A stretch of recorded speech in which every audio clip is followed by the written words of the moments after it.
left it early, and I never leave holidays early. But this year there were two reasons. First of all, my golf was terrible.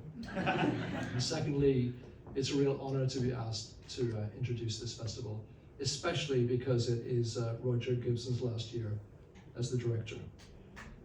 My first encounter with Roger, I was trying to remember, it was 1999, when he screened a film here in the festival I produced called Wonderland. And what struck me immediately were two things. First of all was the enthusiasm and knowledge of the Chichester audience. And secondly was the extremely warm welcome from Roger. Because let's face it, there probably wouldn't be a festival without Roger. When the last of the three commercial cinemas in Chichester closed in 1979, it was Roger, then a lecturer in art and film at Chichester College, who began a film society at the college, showing, I think, 40 films a year to around 300 enthusiastic members. That film club moved permanently here into New Park Community Centre in 1986, where Roger developed a passionate team of staff and volunteers in his role as founder and artistic director, and began building it into the cinema that we know and that we all love today. And as if that wasn't enough, in 1992, Roger was instrumental in setting up the Chichester International Film Festival as part of the Festival of Chichester. Since then, Roger has programmed every festival, all 31, and has seen the festival grow from 29 films in one location to 150 films in 7 locations.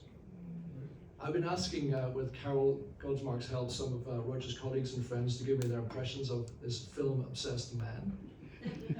They all talk about his passion, his stamina, his terrier-like tenacity in persuading distributors to let him have their films, and in visiting film festivals and watching as many films as possible. Walter has been working with Roger since 2003. He told me he was always amazed by Roger's commitment, and he said in some cases, sheer lunacy. Any normal person would go to Venice or Cannes Film Festival and maybe watch 3 films a day. Not Roger. He will see 5 or 6 films a day, and up until a few years ago, well into his 70s, Roger would drive to these festivals in his own car.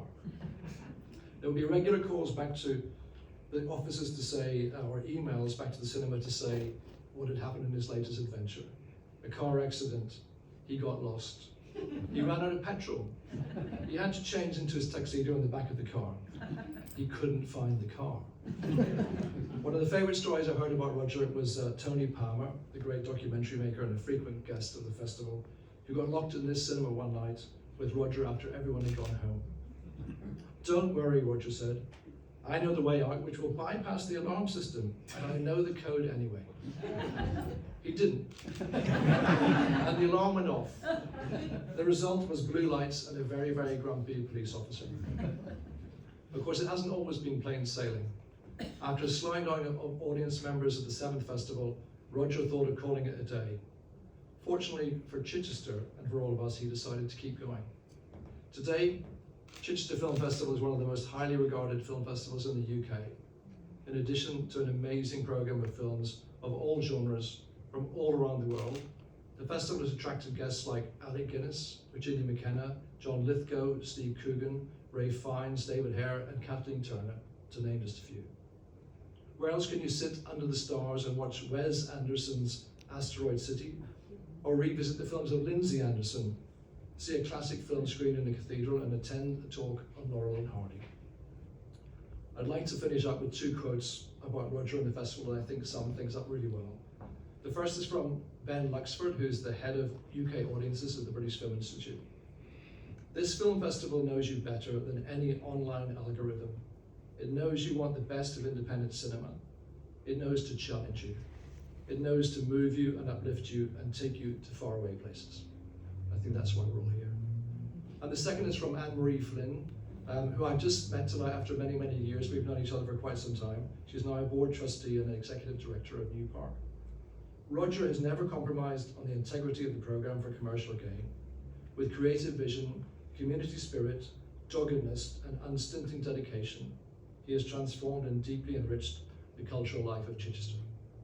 Again, I think completely true. On behalf of all of us, Roger, we'd like to thank you for your hard work and dedication. Thank you for the hours and indeed years you've invested in this place and in this event. Thank you for your tenacity, and especially your sheer lunacy. Thank you for giving us all so much happiness through this amazing festival. You've developed a great staff, volunteers and regular staff, who I'm sure are all extremely proud to be part of New Park's dedication to showing 4 films a day throughout the year. It will be impossible to replicate you, I think, Roger. But I'm sure the festival in New Park will remain a bastion of good taste and cinematic joy for many years to come. And that will be your greatest achievement and the greatest tribute we could ever pay you.